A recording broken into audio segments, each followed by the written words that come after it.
एक नया रहस्यमयी ट्रांसफर स्टूडेंट आया है जिसने पूरे वॉलंटियर क्लास के सामने अपना परिचय दिया। कुछ वॉलंटियर स्टूडेंट्स ने उससे हाथ मिलाने की कोशिश की, लेकिन उसने उन्हें तुरंत गिरा दिया। फिर वह सीधा किम सोंगो के पास गया। बिना झिझक उसने पूछा कि क्या वही उनके ग्रुप का लीडर है। पेड्रो के मन में ख्याल आया कि शायद ये ट्रांसफर स्टूडेंट ये जांच रहा है कि क्या इन छात्रों का उससे कोई संबंध है। लेकिन पेड्रो ने नोटिस किया कि ये स्टूडेंट कुछ ज्यादा ही दिखावा कर रहा है। उसके चेहरे पर एक टैटू था जिस पर ट्रिनिटी लिखा था। कहना मुश्किल नहीं था कि वही माथा है, जैसा कि काजियो ने पहले वर्णन किया था। उसके दांतों में अजीब तरह के ब्रेसेस भी थे। जब भी काजियो माथा का जिक्र करता, उसे डर लगने लगता था। पेड्रो ने पूछा, इसका मतलब क्या है? कजियो ने हाल ही में उससे यही सवाल पूछा था। अचानक दोको भाइयों ने उस ट्रांसफर स्टूडेंट का सामना किया। उन्होंने कहा, रुको, कब से हमारे ग्रुप का नया लीडर बन गया? लगता है तुम ऑनर ऑर्फनेज से नहीं हो। कहां से आए हो और क्लास के नियमों का तुम्हें पता क्यों नहीं? ट्रांसफर स्टूडेंट ने जवाब दिया कि वह ग्लोरी से आया है और उन्हें पहचानता है। उसने हैंग डॉको को रैंक 33 और जे डॉको को रैंक 34 कहा, जो ऑनर हॉस्पिटल, गोस्ट क्रूज और डेथ आइलैंड की घटनाओं से जुड़े थे। हैंग डॉको हंस पड़ा और बोला, अच्छा, तो तुम हमारे फैन हो, फिर सीधे हमारे पास क्यों नहीं आए? शर्मा रहे थे क्या? लेकिन ट्रांसफर स्टूडेंट ने कहा, तुम लोग सिर्फ बोझ हो, किस्मत से बच गए थे। ये सुनकर दोनों भाई गुस्से से भर गए और उस पर हमला कर दिया। उन्होंने कहा, अगर यही तुम्हारा बर्ताव है तो आज यहीं मरोगे। लेकिन तभी यूना आ गई और दोनों को खींच लिया। उसने कहा, लड़ाई मत करो, इसे सबक तो सिखा ही देंगे, लेकिन अभी हमें जाना है, दोपहर हो चुकी है। यूना के मन में आया कि इस ट्रांसफर स्टूडेंट में कुछ गड़बड़ है। किम संगो भी यही सोच रहा था। लेकिन अचानक यूना ने देखा कि सूनो खड़ा हो गया है। क्या वह लड़ाई करने वाला है? उसने सोचा। सूनो खड़ा होकर ट्रांसफर स्टूडेंट की तरफ देखता है। वह कहता है, हाँ, तुम सही हो। ट्रांसफर स्टूडेंट मुस्कुराया, सही पहचाना।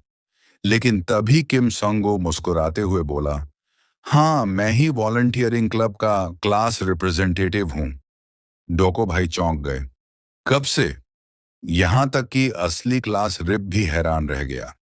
पेड्रो ने यूना से कहा कि वह नए स्टूडेंट को स्कूल घुमाने ले जाएगा। दोनों बाहर निकल पड़े। पेड्रो ने चेतावनी दी कि इस हिस्से में खतरनाक तीसरे साल के टीचर्स हैं। जैसे ही वे वहां से गुजरे, एक टीचर ने ट्रांसफर स्टूडेंट को डांट दिया कि उसकी यूनिफॉर्म ठीक नहीं है। फिर किम सुंगो उसे बाथरूम ले गया, जहां डॉको भाई पहले से थे। जे डॉको ने फिर से उसे धमकाया और अपने भाई पर गुस्से में कुछ फेंका। इसके बाद पेड्रो और ट्रांसफर स्टूडेंट स्कूल के पीछे वाले हिस्से में पहुंचे। वहां गुंडे और बिगड़े हुए छात्र थे, जिन्हें पेड्रो ने दुनिया को काला करने वाले शैतान कहा। एक गुंडे ने गुस्से में पूछा, तूने क्या कहा? लेकिन उन्होंने उसे नजरअंदाज किया और ऑडिटोरियम में चले गए। किम संगो ने बताया कि यहाँ नाटक और प्रदर्शन होते हैं, लेकिन ट्रांसफर स्टूडेंट ने बीच में रोककर कहा, अब और मत छुपाओ, जो कहना है साफ कहो। पेड्रो ने कहा कि वह सच में उससे कुछ पूछना चाहता है। उसने कहा कि जो इंसान लंबे समय से ब्रेसेस पहनता है, वह कभी च्यूइंग गम नहीं चबाता।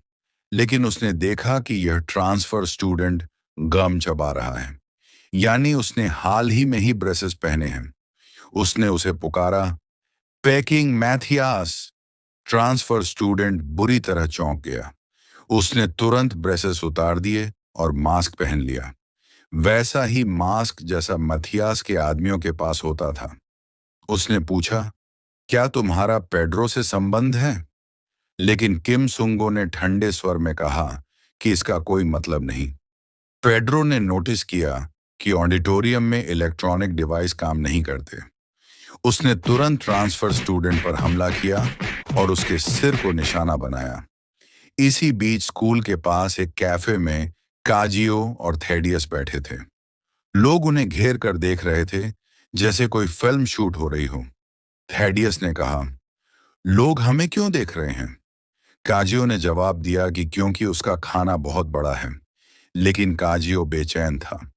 उसे डर था कि माथा के लोग अभी ऑनर हाई स्कूल में हैं और उसके मास्टर किम सुंगू पर खतरा है।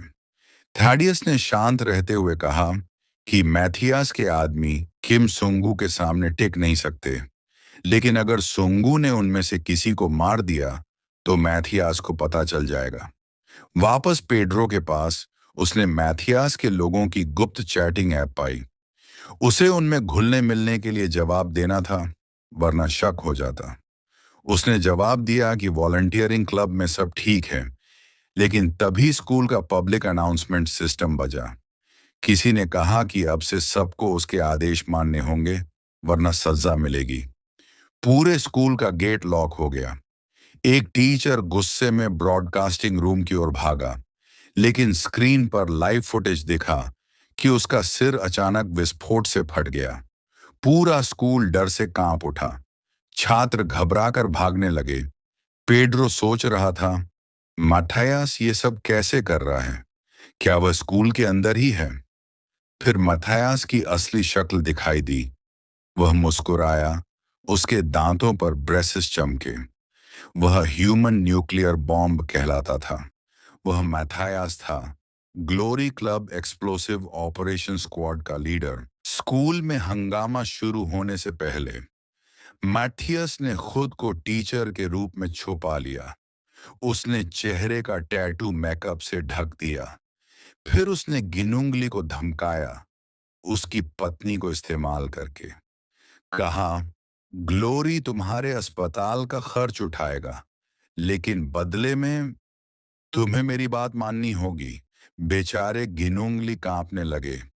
अचानक खड़े हुए और मथियास की तरफ बढ़े। पूरा स्कूल पहले से बमों से भरा था। मथियास ने पूछा, क्या मेरा ऑम्फर पसंद नहीं? गिनुंगली घुटनों पर गिर पड़े। रोते हुए बोले, मैं सब मानूंगा, बस स्कूल के बच्चों और स्टाफ को मत छूना। मथियस ने ठंडी आवाज में कहा, तुम्हें याद है इस स्कूल में किसी ने तुम्हें कभी जन्मदिन की शुभकामनाएं नहीं दी। स्कूल को भूल जाओ, सिर्फ अपनी पत्नी के बारे में सोचो। बेचारे ली की आंखों से आंसू बह निकले। अचानक एक टीचर का चेहरा फट गया। मठियास ने उसमें बम फिट कर रखा था। पूरा स्कूल चीखों से गूंज उठा और स्क्रीन पर मथियास का संदेश चला। अगर किसी ने बाहर निकलने की कोशिश की तो यही हाल होगा। बच्चे और स्टाफ दहशत में आ गए। गेट बंद था। पीछे का दरवाजा भी लॉक था। असल में उसे खुद गिनुंगली ने बंद किया था।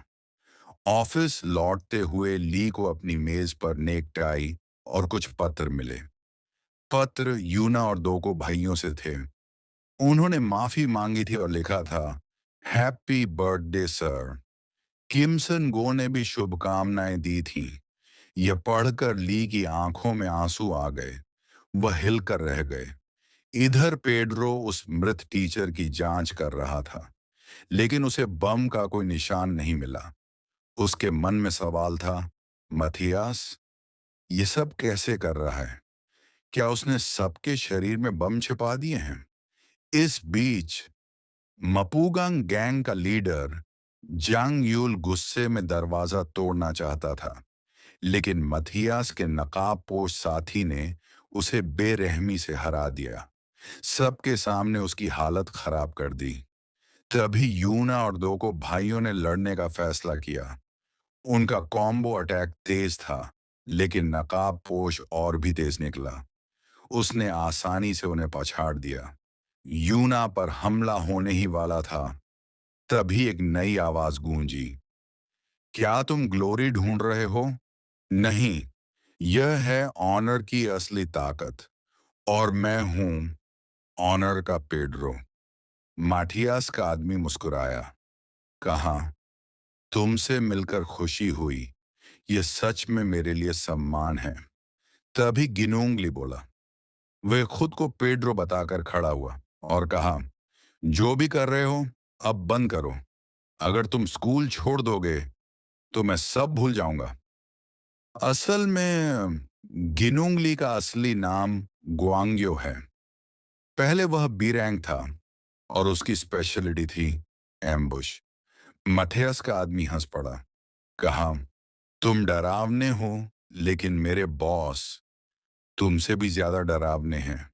वह तेजी से गिनोंगली पर झपटा और एक जोरदार किक मारी। स्टूडेंट्स चौंक गए। सबने पहचान लिया, वह उनका गंजा टीचर है, जिसे वे अक्सर उल्टा जवाब देते थे। क्या वाकई वही अब लड़ रहा है? दोनों हथियारों के बीच जोरदार टक्कर हुई। लग रहा था दोनों बराबरी के हैं। मथायस का आदमी बोला, तुम बाकी बच्चों से अलग हो, तुम ताकतवर हो, लेकिन मैं जानता हूं एक बात, तुम पेड्रो नहीं हो। क्योंकि अगर तुम सच में पेड्रो होते तो मेरी अगली चाल से बच जाते। उसने जूते का ब्लेड निकाला, सीधा गिनुंग ली के पेट पर किक मारी। गुरु दूर जा गिरा। उसने सोचा, मैं कितनी बार लग चुका हूं, मुझे पता ही नहीं चला। अगर मैं अपने प्राइम में होता तो भी क्या इसे हरा पाता? नहीं, हमारे बीच का फर्क बहुत बड़ा है। मैथियस का आदमी पास आया। उसने पूछा, अगर तुम पेड्रो नहीं हो तो ये सब क्यों कर रहे हो? क्या तुम्हें अपनी जान की परवाह नहीं? घिनुंगली ने कहा, हाँ परवाह है। लेकिन तुरंत उसने पलटकर सवाल किया, लेकिन तुम ये सब क्यों कर रहे हो? तुम्हें इसकी जरूरत क्यों है? फिर कहानी हमें पीछे ले जाती है। वो समय जब ग्वांग्यो एक बी रैंक हत्यारा था, 16वें स्थान पर। उसे एक मिशन में चोट लगी और संगठन ने तय किया वह अब मैदान में काम नहीं कर सकता। इसलिए उसे भेज दिया गया ऑनर हाई स्कूल में, गुरु के रूप में। लेकिन उसके दिल में यह अपमान था। उसकी पत्नी बीमार थी। वह सोच रहा था, क्या मैं अब सिर्फ एक निकम्मा बनकर रह जाऊंगा? बाद में उसके छात्र आए। उनसे उसने उनके सपनों के बारे में पूछा। किसी ने कहा, हम पेड्रो जैसे बनना चाहते हैं। किसी ने कहा, हम डिसाइपल बनना चाहते हैं। गिनोंगली ने मुस्कुराकर उन्हें समझाया, अगर तुम सफल हुए तो दुनिया तुम्हें नाम और दौलत देगी, लेकिन अगर असफल हुए तो तुम्हारा हाल मेरे जैसा होगा। उसने अपनी टूटी टांग दिखलाई। बच्चे चुप हो गए। घिनुंगली ने सोचा, ये नौकरी बेकार है, लेकिन इन्हीं बच्चों की नजर में मैं उनकी आखिरी उम्मीद हूं। धीरे धीरे वो बच्चों से जुड़ता गया। दो को भाइयों और यूना ने उसे चौंका दिया। उन्होंने कहा, गुरुजी, हमें ट्रेन कीजिए, हम डिसाइपल बनेंगे। शुरुआत में ली उन्हें नजरअंदाज करता रहा, लेकिन उनका जुनून उसके दिल को छू गया। वह उन्हें दौड़ने का अभ्यास करवाता। बच्चे हार नहीं मानते। यह देखकर ही सोचता, ये बच्चे अलग हैं। शायद यही मेरी नई शुरुआत है, वापस वर्तमान में। माथियास का आदमी गिनुंगली पर हमला करने वाला था, लेकिन तभी यूना का रोप डार्ट उस पर पड़ा। वह चौंक गया। गिनुंगली ने पीछे से उसे कस कर पकड़ लिया, जैसे कोई झोंक चिपक जाए। माठायास का आदमी झुंझला उठा। ये कैसे हो सकता है? अभी तो ये इतना कमजोर था। ली की आवाज गूंजी, मैंने पहले ही कहा था तुम्हारा रास्ता मुश्किल होगा, लेकिन जब तक मैं जिंदा हूं मैं अपने छात्रों की रक्षा करूंगा। उसने पूरी ताकत से उसे उठा लिया और जमीन पर जोरदार सुप्लेक्स मारा। भारी धमाका हुआ। गिनुंगली गिर पड़ा, लेकिन यूना ने उसे संभाल लिया। मथियस का आदमी हंसा। खतरनाक चाल थी, लेकिन अब तुम सब मरोगे। उसी वक्त एक और किक उसके चेहरे पर लगी। वह दूर जा गिरा। सबने देखा, यह किम सुंगहो था।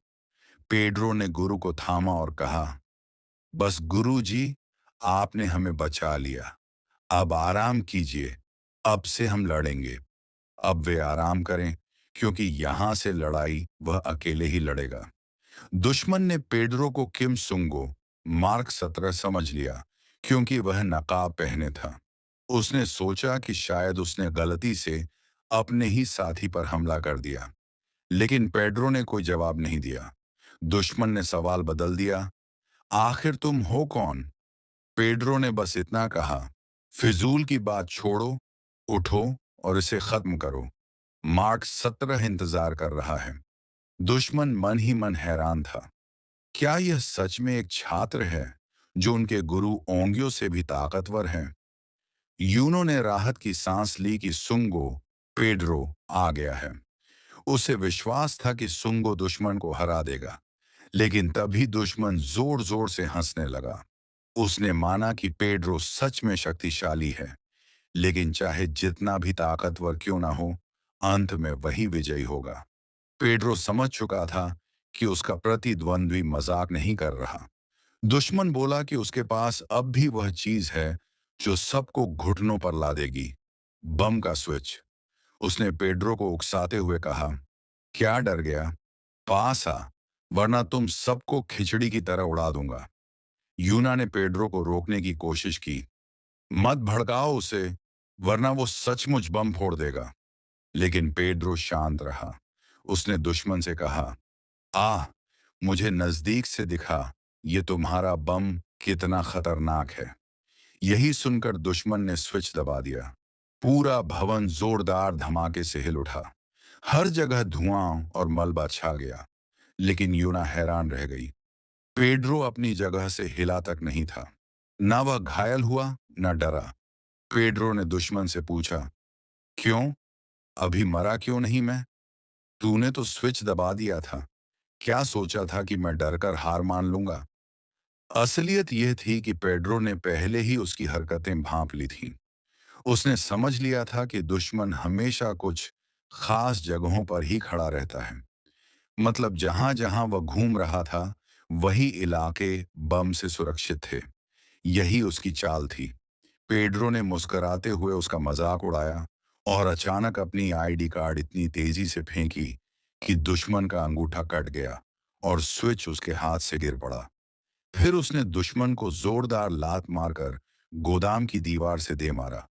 दुश्मन बुरी तरह घायल हो गया। पेड्रो ने कहा, तुम सोचते हो इस छोटे से रिमोट से दुनिया को नियंत्रित कर लोगे? ये तो बस माथियास का खिलौना है। असली ताकत उसे किसी चीज की जरूरत नहीं। दुश्मन हंसते हुए बोला, जब तुम माथियास से आमने सामने मिलोगे, वही तुम्हारा अंत होगा। बाद में पेड्रो ने यूना को बताया कि असली साजिश मैथियस की है। वही प्रोफेसर बनकर स्कूल आया था और मौके का फायदा उठाकर बम लगाता रहा। पेड्रो ने यूना को समझाया कि मैथियस स्लाइट ऑफ हैंड यानी जादूगरों की ट्रिक का उस्ताद है। इतनी तेजी और सटीकता से वह चीजें लगाता है कि कैमरा भी पकड़ न पाए। तभी उन्होंने देखा कि एक छात्र के हाथ पर कुछ चिपका है। पेड्रो ने चिल्लाकर कहा, इसे मत छुओ। लेकिन देर हो चुकी थी। बम फट गया। सौभाग्य से पेड्रो ने तुरंत उसका हाथ पानी में डाल दिया, जिससे जान बच गई। पेड्रो ने महसूस किया कि मथियास के बम बेहद खतरनाक हैं। ये ऐसे चिपकते हैं कि जबरदस्ती हटाना नामुमकिन है। इसी बीच मथियास ने अपने साथियों से कहा कि पेड्रो कभी हार नहीं मानेगा, लेकिन उनका असली लक्ष्य पेड्रो को कंट्रोल करना नहीं है, बल्कि पूरे एरिया पर कब्जा करना है। फिर मैथियास ने सिस्टम के जरिए सभी छात्रों को हॉल में इकट्ठा होने का आदेश दिया। जब सब इकट्ठा हुए, तो मैथियास खुद अपने आदमियों के साथ मंच पर आया। उसने सभी से सीधा सवाल किया, पेड्रो कहाँ है? यूना ने जवाब दिया कि किसी को नहीं पता। मैथियास बोला, ठीक है, देखते हैं अब क्या होता है। फिर उसने अचानक यूना के सिर पर बंदूक तान दी। मैथायस ने यूना को धमकाया ताकि वो बता दे कि पेड्रो कहाँ है, लेकिन अचानक ही वह रुक गया। उसे एहसास हुआ कि कुछ गड़बड़ है। उसकी गिनती के हिसाब से वॉलंटियरिंग क्लब का एक सदस्य गायब है। वह कौन है? हाँ, किम सुंगो। मैथायस के मन में शक पैदा हुआ। यह वही छात्र है जो हर उस घटना में मौजूद था जहां पेड्रो भी था। कहीं वह वही तो नहीं? उसके नकाबपोश साथी ने पूछा, क्या हमें जाकर उसे खोजना चाहिए? लेकिन मैथायस ने बस मुस्कुराया और कहा, नहीं, जरूरत नहीं। देखते हैं वो कितनी दूर तक भाग पाता है। पर असलियत कुछ और थी। सुंगो पहले से ही मैथायस के सामने खड़ा था और कोई पहचान भी नहीं पाया। उसने यूना के साथ पहले ही एक योजना बना ली थी। पेड्रो ने उसे एक खास नकाब दिया था जिसमें ट्रांसमीटर, वॉइस मॉड्यूलेटर और दुश्मन की जानकारी भरी हुई थी। इसी नकाब के सहारे वह दुश्मनों के बीच घुसपैठ कर पाया। लेकिन सबसे बड़ा खतरा था मैथायस के बम। पेड्रो ने एक डिवाइस निकाला, सिग्नल जैमर। यह रेडियो वेव्स को काट सकता था, पर यह आसान नहीं था। जैनामिंग पूरी तरह से तब काम करता है जब सही फ्रीक्वेंसी मिल जाए, और यही उनकी सबसे बड़ी कमजोरी थी, समय। मैथायस ने आदेश दिया, सभी बम 3 मिनट में फटेंगे। छात्र घबरा गए। हर कोई सोचने लगा कि अब उनकी मौत पक्की है। लेकिन पेड्रो शांत था। वह जानता था कि बस कुछ समय और चाहिए ताकि सुंगो जेनमर पूरा कर सके। तभी डोको ब्रदर्स आगे आए। उन्होंने कहा, अगर हमें पेड्रो की मदद करने का मौका मिला है तो हम अपनी जान भी कुर्बान कर देंगे। आंखों में आंसू लिए वे दुश्मनों पर टूट पड़े। लेकिन मैथायस की शक्ति के सामने वे घायल हो गए। उसने उनका मजाक उड़ाया और कहा कि उनका बलिदान बेकार जाएगा। और फिर नकाबपोश दुश्मन ने उनके मुंह में बम डाल दिया। यूना चीख पड़ी। सबको लगा कि अब डोको ब्रदर्स का अंत हो गया है। लेकिन तभी सामने आया किम सुंगो। नकाब उतारते ही सभी बम अचानक छात्रों के शरीर से गिर गए। फिर एक एक कर वे सब बम जमीन पर फटे। छात्र बच गए। मैथायस को तुरंत समझ आया, यह सिग्नल जेनमर का कमाल था। पेड्रो ने उसकी आंखों में देखते हुए कहा, अब हालात बदल चुके हैं। अब लोगों को तुम नहीं, मैं नियंत्रित करूंगा। मैथायस बस हल्की सी मुस्कान के साथ बोला, समझ रहा हूं, लेकिन खेल अभी खत्म नहीं हुआ। आखिरकार सामने आ गया किम सुंगो। उसने सभी बमों को निष्क्रिय कर दिया जो मैथायस ने छात्रों पर लगाए थे। क्लास प्रेसिडेंट को उसने आदेश दिया, अब कोई बम नहीं बचा। डोको ब्रदर्स को साथ लो और सभी छात्रों को यहां से बाहर निकालो। तुरंत ही सभी भाग खड़े हुए। मैथायस ताली बजाता है। वह सूंघों की तारीफ करता है और कहता है कि उसने शुरू से ही उसे दूसरों से अलग पाया था। लेकिन जो चीज उसने सोची भी नहीं थी, वह थी बमों को जैम करना। वह हंसते हुए कहता है, तुम जैसे बच्चे में इतनी गहरी समझ और तेज दिमाग, क्या पेड्रो ने तुम्हें यह सब सिखाया है? लेकिन याद रखो, उसकी सुरक्षा अब बेकार है, क्योंकि मेरे साथ हैं ट्रिनिटी ग्रुप के योद्धा, सभी ए रैंकर्स। सुंगो भी मुस्कुराता है। वह कहता है, मेरे पास भी है कुछ दिखाने के लिए। पूरे देश में इससे ताकतवर कोई हथियार नहीं। उसने निकाला प्यार का डंडा, वही जो मास्टर ली इस्तेमाल करता था। मैथायस हंस पड़ा और अपने सैनिकों को हमला करने का आदेश दिया। लेकिन सुंगो ने कहा, अब देखो इस डंडे की असली ताकत। पहला दुश्मन, Amelia raw, Indian border security की स्पेशल फोर्स, लेकिन एक ही बार में ढेर। फिर आया अमवाबागुब, वेस्ट अफ्रीका का सैनिक, पर उसका भी वही हाल। फिर एलेक्सी इवानोव, रूस की स्पेशल फोर्स का सबसे कम उम्र का कमांडर, वह भी एक ही प्रहार में गिर गया। एक एक कर दुनिया भर के हत्यारे, जासूस और योद्धा पेड्रो सुंघो के हाथों गिरते गए। और वह जरा भी नहीं पसीना बहा रहा था। उसने मजाक में मैथायस से कहा, अब असली ए रैंकर्स दिखाओ या बस यही तमाशा है। मैथायस भीतर से चौंक चुका था। वह सोच रहा था, ये लड़का सिर्फ ए रैंक नहीं हो सकता। क्या यह सचमुच पेद्रो का कोई शिष्य है या फिर उससे भी ऊंचे स्तर का? यूना भी हैरान थी। वह कई बार सूंघो को लड़ते देख चुकी थी, लेकिन आज वह और भी खतरनाक लग रहा था।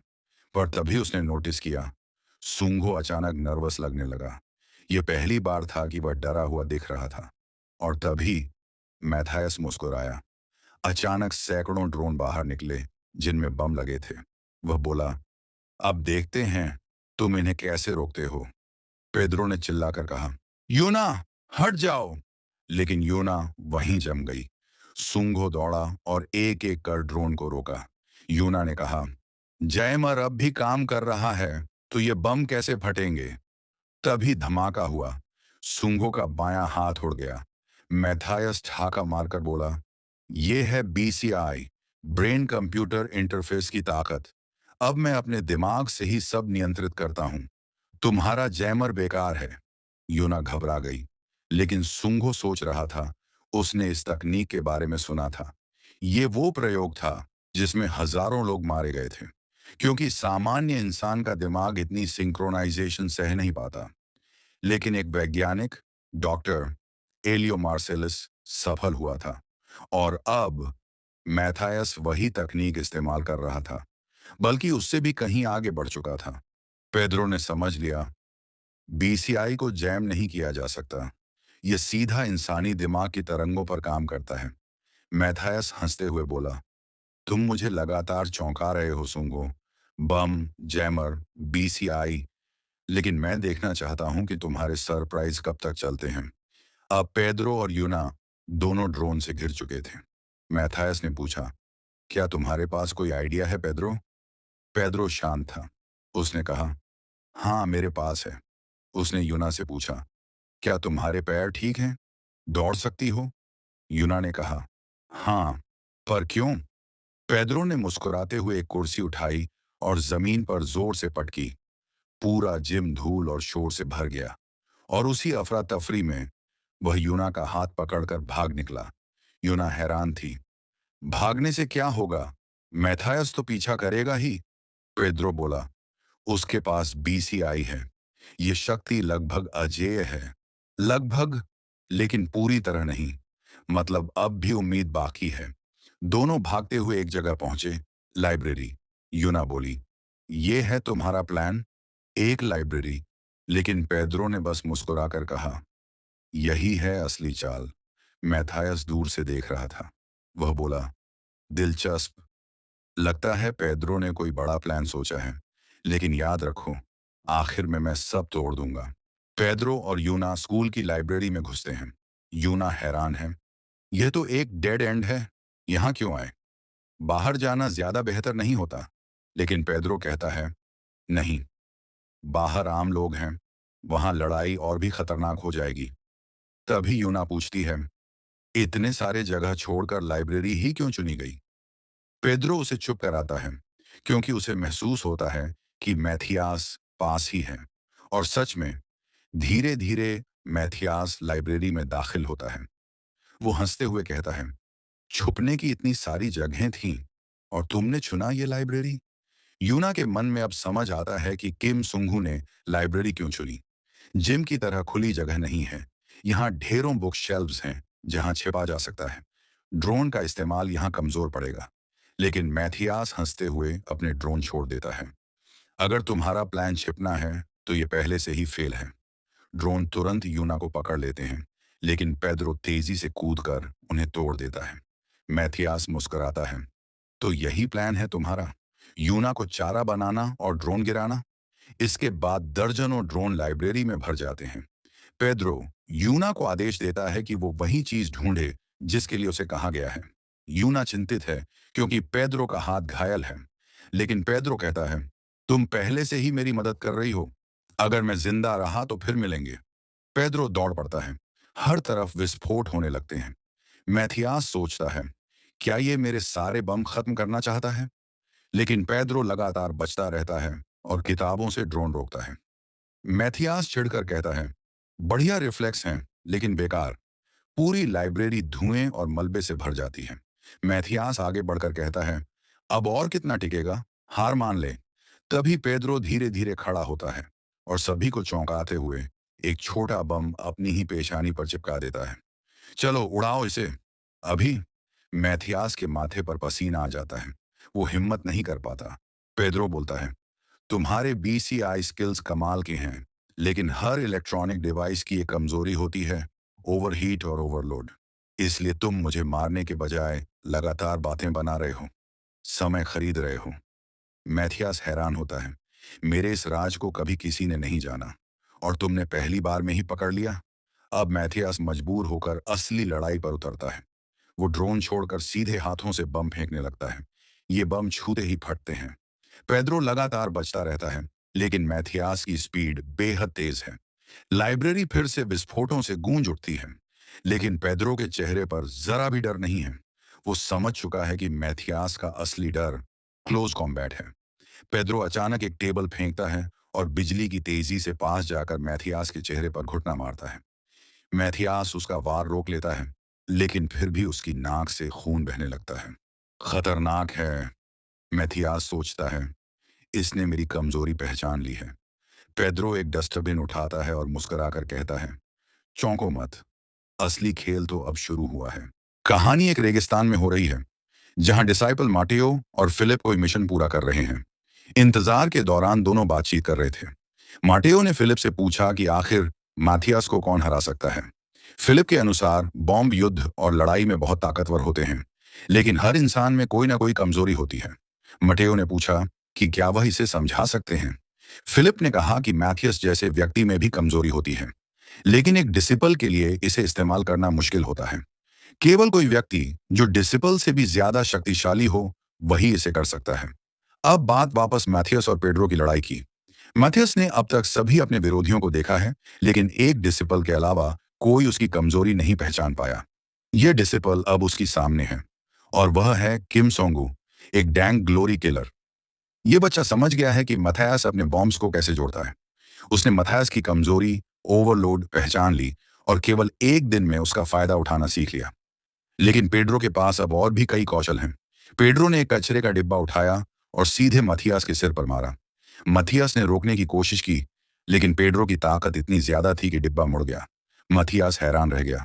एक कचरे के डिब्बे से क्या होने वाला है, उसने सोचा। पेड्रो ने प्लास्टिक का कचरा डिब्बे से निकाला और मैथियास के पीछे के सिर पर लपेटा। फिर उसने जोर से पंच मारा और मैथियास हवा में उछल गया। यह सब यूना ने देखा। यूना के लिए मैथियास डरावना था, लेकिन जब उसके बॉम्ब्स नहीं थे, तो वह असहाय था। इसलिए अब वह सोंगू के सामने हार गया। मैथियस ने समझ लिया कि एक डिसिपल की स्थिति, अगर उसके पास बॉम्ब्स नहीं हैं, तो उसे कोई खतरा नहीं। लेकिन अब स्थिति बदल गई थी। सोंगू ने मैथियस के बीसीआई की ताकत को रोक दिया। पेड्रो ने मैथियस को हवा में उछाला और उसे जोरदार पंच मारा। मैथियस दीवार से टकराया और टूट गया। अब मैथियस के पास कोई ताकत नहीं बची। पेड्रो ने मैथियस से पूछा कि उसने अपनी ताकत का इस्तेमाल सही समय और जगह पर क्यों किया। मैथियस की कहानी खुलने लगी। मैथियस का परिवार बाहरी लोगों के लिए परफेक्ट था। उसके पिता प्रोफेसर डेविड एक बहुत बुद्धिमान और सफल इंसान थे, लेकिन घर के अंदर वह अपनी पत्नी और मैथियस पर अत्याचार करता था। मैथियस की मां ने उसे मनोरंजन पार्क में लेकर जाने की कोशिश की और मैथियस ने वहां विज्ञान और तर्क का इस्तेमाल किया। बाद में मैथियस के पापा ने मैथियस की मां को मार डाला और अपने बच्चे के साथ अत्याचार करने लगा। मैथियस ने एक दिन बॉम्ब को सफलपूर्वक बना लिया और अपने पापा को बताया। उसके बाद वह उस घर से बाहर निकल गया। फिर हमें दिखाया जाता है कि मैथियस का घर ब्लास्ट हो गया और उसके पिता भी मारे गए। मैथियस की पूरी जिंदगी इसी नियंत्रण और बॉम्ब्स के चारों ओर घूमती रही। पेड्रो ने मैथियस के फोन पर राफेल का कॉल उठाया और वॉइस मॉड्यूलेशन का इस्तेमाल किया। राफेल ने पूछा कि पेड्रो ने क्या किया। पेड्रो ने बताया कि उसने मैथियस को देखा और सब कुछ संभाल लिया। और अंत में पेड्रो ने कहा, मैं पेड्रो हूँ और हमने बहुत समय बाद फिर से बात की। चैप्टर है वो किलर पीटर सीज़न 1 का लास्ट चैप्टर है। तो चलिए चैप्टर को स्टार्ट करते हैं। अब देखो सबको पता चल गया है कि मतलब बच्चे वगैरह टीचर वगैरह मर गए हैं, तो सब पूछ रहे हैं कि आखिर जो इसका मेन मास्टरमाइंड है वो कौन है, हमें उसका नाम बताओ। लेकिन पुलिस वाले का कहना है कि हम आपको कुछ नहीं बता सकते। वही दूसरी तरफ ऐसे भी पर्सन है जो कि पूछ रहे हैं कि कम से कम हमें उस हीरो का नाम बताओ जिसने हमारे बच्चों को बचाया है। बट उनका कहना है कि हम ये सब नहीं बता सकते हैं आपको। कुछ जर्नलिस्ट स्टूडेंट से भी पूछते हैं, बट जो स्टूडेंट होते हैं वो भी कुछ नहीं बताते हैं, हालांकि उन्होंने सब कुछ ऑब्जर्व किया है, बट वो लोग कुछ नहीं बताते हैं। तो यार अब सवाल आता है कि जो मैथियस है वो कहाँ पास है, क्योंकि जितने भी वहाँ पर सस्पेक्ट मिले थे उन सभी को तो मास्क लगा के वहाँ पास ले जाया गया, बट वहाँ पास मैथियस नहीं था। मैथियस को एक अलग तरीके से ले जाया गया था, उसे दाया ग्रुप में लाया गया और जो उसकी टेक्निक है BCI जिससे वो कंट्रोल करता है, उसे मतलब पूरी तरीके से नष्ट करने के लिए उसे मतलब एक हिसाब से टॉर्चर ही किया जा रहा है यहाँ पास। और उसे टॉर्चर करने वाली कोई और नहीं, हमारी अखियों से गोली मारने वाली मैडम जीवान होती है। इसके बाद सिन हॉस्पिटल पे शिफ्ट होता है जहाँ पास और कोई नहीं डोको ब्रदर्स होते हैं। और सच में यार मैं तुम्हें एक्सप्लेन ठीक से नहीं कर पाया AI वॉइस की वजह से, बट इन दोनों भाइयों ने मतलब आग लगा दी, ऐसा काम वहाँ पास किया था। तो तुम लोग जाके उस चैप्टर को रीड करना, आई थिंक 100 या 101 चैप्टर है, ये चैप्टर है, उसमें तुम लोग जाकर देखना, मतलब तुम्हें मज़ा आएगा अंदर से। अरे बाप रे, ऐसा ऐसा कारनामा किया है इन दोनों ने, मतलब ज़्यादा नहीं बट अपने लेवल से बढ़कर कारनामा वापस किया है। बाकी सीन शिफ्ट होता है हमारे टीचर की ओर, जो कि भाई टाई लगाने के लिए उतावला हो जा रहा था कि मुझे टाई लगाना है, मतलब लगाना है, बट डॉक्टर मना कर रहा था कि आप ऐसे टाई नहीं लगा सकते। बट दोनों के बीच आपस में कहा-सुजी होती है, जो कि हमारे अब ज़्यादा काम की नहीं है। अब फिर हम लोग आगे बढ़ते हैं। फिर हमें पीटर का सीन दिखाया जाता है, जो कि स्कूल आ चुका होता है और कहता है कि तो आखिरकार ये सब खत्म हुआ, लेकिन मैं आखिर कब तक इन बच्चों को ऐसे मुसीबत में डालता रहूँगा। मेरे ख्याल से अब मुझे इस जगह को छोड़कर जाना चाहिए। पीटर को देखते हैं जो कि नदी किनारे आराम से बैठा हुआ होता है। फिर इनके बीच यार वही दोस्ती यारी वाली बात होती है। पीटर भी बताता है कि जब मैं अपनी पुरानी लाइफ में था तो शायद मेरे पास कोई भी नहीं था, मैं अकेला था, लेकिन इस लाइफ में मेरे पास मेरे दोस्त हैं जिसे मैं अब खोना नहीं चाहता हूँ, इसलिए मुझे शायद अब इन लोग को अलविदा कह देना चाहिए, ऐसा वो अपने मन में सोच रहा होता है। बाकी एट द एंड इनकी कन्वर्सेशन एंड होती है। उस समय पीटर बताता है कि शायद अब मुझे यहाँ से जाना चाहिए और वो यहाँ से चला जाता है। नहीं नहीं, इतनी आसानी से नहीं जाएगा, इसके बाद ट्विस्ट अभी और बाकी है। अब देखो दोनों के बीच बातचीत होती है, यूना और हमारे पीटर के बीच। तो वहाँ पास यूना एक बात पूछती है कि तुमने मुझे कहा था कि वक्त आने पर तुम सब चीज़ मुझे बता दोगे, तो शायद अब तुम्हें बता देना चाहिए। फिर दूसरी तरफ हमारा किम कहता है कि मैंने कहा तो था, लेकिन मेरे ख्याल से अभी सही वक्त नहीं है। जिसकी बातों को सुनकर जो यूना होती है वो भी कहती है चलो ठीक है, कोई बात नहीं। बट पीछे जो दो कबूतर हैं उनके कानों में बात चली जाती है और वो कहते हैं कि क्या आखिर तुम लोग किस बात को हम दोनों से छुपा रहे हो। बट जो पीटर होता है वो कहता है नहीं, कुछ भी तो नहीं। और फिर जो हमारा डोको ब्रदर्स होता है वो कहता है कि आखिर तुम हो कौन, तुम जब भी बात करते हो तुम किसी 80 साल के बुड्ढे जैसे बात करते हो, मुझे सच सच बताओ कि तुम हो कौन। पीटर उनकी बात को सुनकर हैरान हुआ होता है। फिर पीछे से एक और पर्सन की एंट्री होती है, वो कहता है कि अरे यही तो है पीटर। फिर एक वक्त के लिए पूरा सन्नाटा छा जाता है यहाँ पास। फिर पीटर कहता है कि थैंक्स बताने के लिए ये सब। बट थैडियस कहता है कि तुम लोग इतने समय से हो लेकिन तुम लोग को पता भी नहीं है कि ये पीटर है। फिर सीन कुछ देर बाद शिफ्ट होता है। जो यूना होती है वो कहती है कि ये सब में यकीन करना तो थोड़ा हार्ड है, बट ये सेंस भी बनाता है। इतना सब हो जाने के बाद मैं समझ सकती हूँ सर। बट सर सुनने के बाद हमारा पीटर कहता है कि वैसे तुम्हें सर कहने की ज़रूरत नहीं है, तुम मुझसे कैजुअली बात कर सकती हो।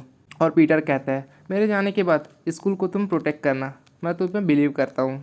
जिसके जवाब में यूना कहती कि ओह सच में, लेकिन मुझे ये नहीं करना। और इस तरफ जो पीटर का बोट था वो भी पहुंच चुका होता है और पीटर और थैडियस ये दोनों इन लोगों को आखिरी गुड बाय करके यहाँ से जाने लग जाता है। उसी समय पीछे से आवाज़ आती है कि हम आपके सामने सर झुकाते हैं सर। पीटर पीछे मुड़ता है और ये दोनों अपना सर झुकाते हुए कहते हैं कि हम महान पीटर के सामने अपना सर झुका रहे हैं। हमें इसकी भी थोड़ी पास्ट स्टोरी दिखाई जाती है कि ये लोग भी कमज़ोर थे, इन्होंने पीटर की कहानी सुनी, उनसे मोटिवेशन ली और उसी को मतलब अपना हर चीज़ मान लिया, मतलब उसके जैसा ही ग्रो होना है करके यहाँ पर दिखाया जाता है। फिर किम ने भी कई बार इनकी मदद की है सुधरने में।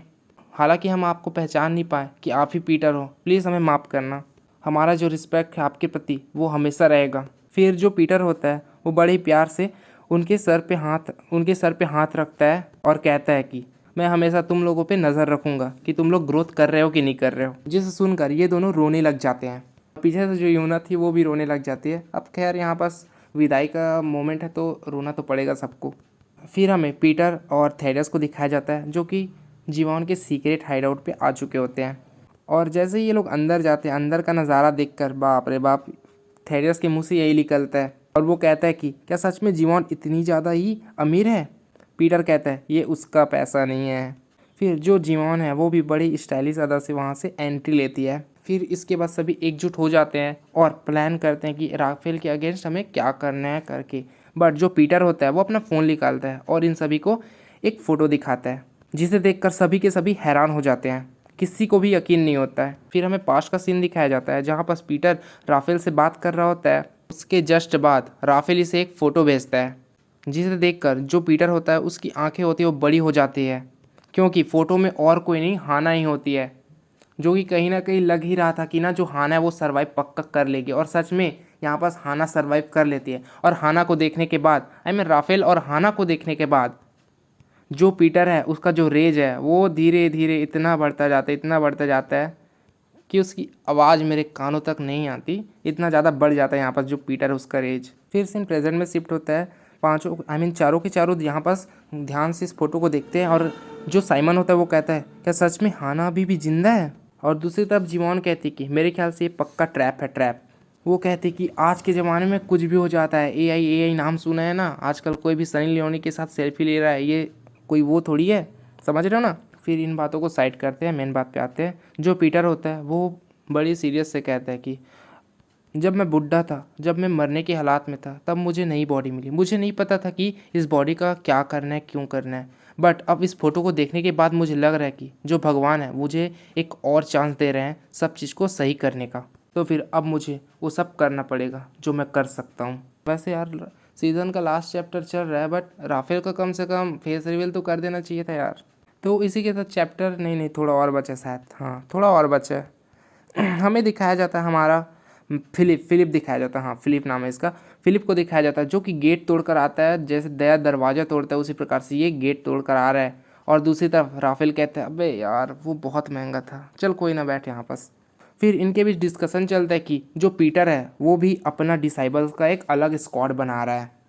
फिर राफेल कहता है अच्छा तो लगता है कि अब ग्रुप वर्सेस ग्रुप बैटल होगी, जिसके जवाब में फिलिप कहता है जैसा कि पीटर से एक्सपेक्ट था। और यहाँ पर जितने भी डिसाइबल है वो सब अपने आप को बहुत बड़ा 30 मार खान समझ रहे हैं, हालांकि समझना भी चाहिए, उनके यूनिवर्स में तो डिसाइबल सबसे बड़ा तोप है। तो वो लोग सब समझ रहे हैं कि मिलेगा तो पीटर को खल्लास से उड़ा देंगे, ऐसा वैसा ब्ला ब्ला ब्ला। और इन्हीं के बीच है जो जूहान है वो भी होता है, वो भी शांत चुपचाप सबकी बात सुन रहा होता है। इसी के साथ ये चैप्टर भी ख़त्म होता है। बट आगे एक और चीज़ है जी, देखो जीवन पूछती है कि जो हमारा टीम है वो थोड़ा छोटा नहीं है नंबर्स के मामलों में। जिसकी बातों को सुनकर थेडस कहता है तुम चिंता मत करो, मैं सबको संभाल लूँगा, सबको मार दूंगा मैं। बट पीटर कहता है कि तुम लोग उसकी फ़िक्र मत करो, मेरे पास एक और पर्सन है इंट्रोड्यूस कराने के लिए तुमसे। और फिर हमें इस हाइड आउट के बाहर का सीन दिखाया जाता है, जहाँ पर 2 हुडी पहने हुए पर्सन आ रहे होते हैं। दोनों में से जो छोटा होता है वो कहता है कि हे क्या घर पे कोई है। फिर जो बड़ा वाला होता है हुडी मैन वो कहता है डॉक्टर क्या मैं कर लूँ। बट छोटा हुडी मैन कहता है तुम्हारी बॉडी अभी सही नहीं है, तुम अभी नहीं कर सकते। बट जो बड़ा वाला पर्सन होता है उसके अंदर अलग ही गुदगुदी मच रही होती है। वो कहता है कि नहीं मैं और नहीं सह सकता, ऐसा करके वो अपने हुडी को यहाँ पास से फाड़ देता है। और हमें पता चलता है कि जो छोटा मैन होता है वो तो यहाँ पास नथैलियन है, और जो बड़ा मैन होता है वो भी यहाँ पास नथैलियन ही होता है। और वो बंदा कहता है कि हाँ मेरी बॉडी पहले जैसी नहीं लग रही है, मैं सच में जानना चाहता हूँ कि आखिर इस नए बॉडी में क्या खास बात है।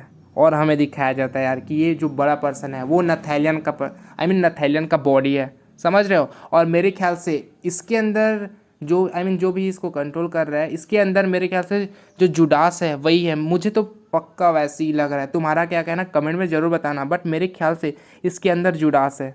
तो भाई अगर जुडास होगा तो फिर तो इनके हाथ एक और तोप लग गया, समझ सकते हो कि जुडास बंदा कितना खतरनाक था।